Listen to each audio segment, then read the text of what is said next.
All right, hello everyone. So today we are working on some calculus 2 problems. We have using the direct comparison test, show the convergence and or divergence of the following series. All right, so 3 series here. Let's look at the test itself before we get into the actual convergence or divergence.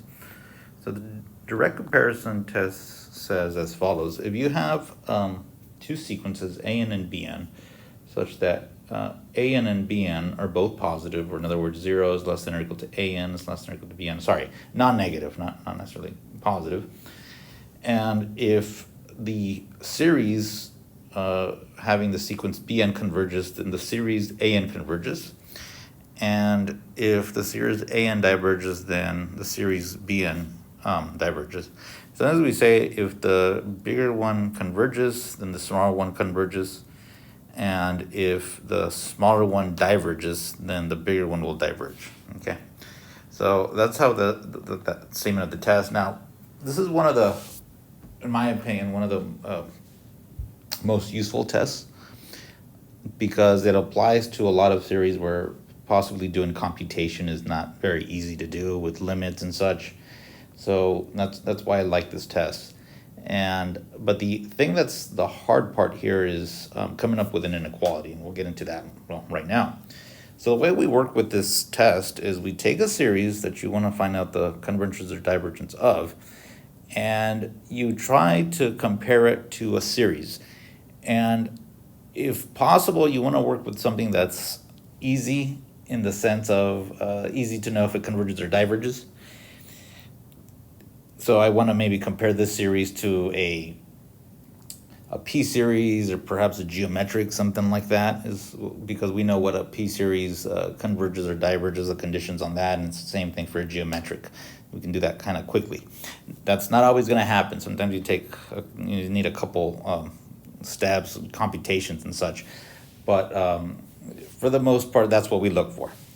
All right, so how do I go about comparing something to this the sequence? So we start with the sequence and we try to find something that this is either less than or greater than.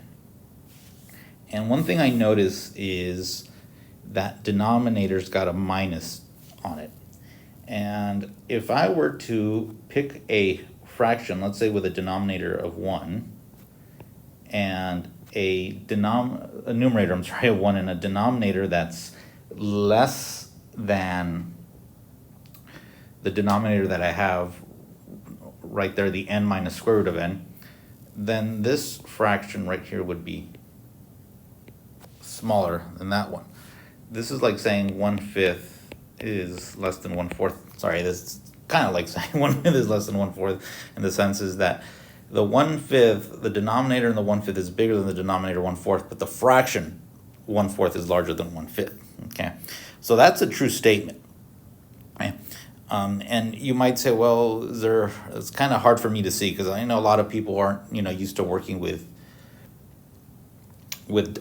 inequalities that much. Maybe you saw them in algebra a bit, or perhaps when you were working with epsilon delta proofs in your calculus 1, but that's about it. You don't see them that often in calculus, and for that matter of fact, not so much in algebra.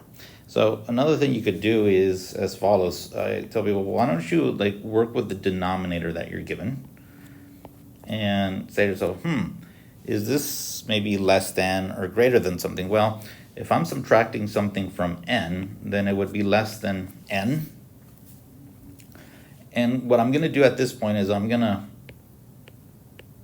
go ahead and form the sequence, that 1 minus root n. And yeah, that's dividing into 1. But when you divide into 1 or divide into a number, you switch the inequality around. Okay, so 2 ways of coming up with that inequality.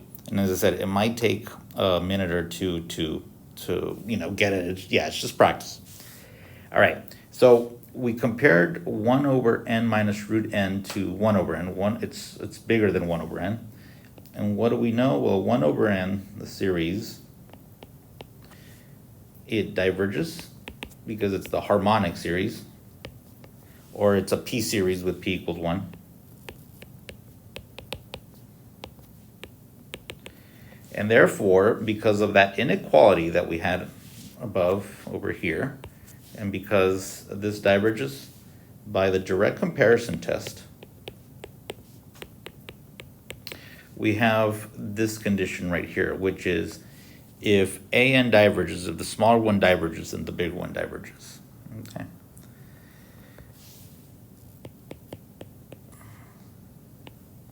So therefore, 1 over n minus root n would diverge.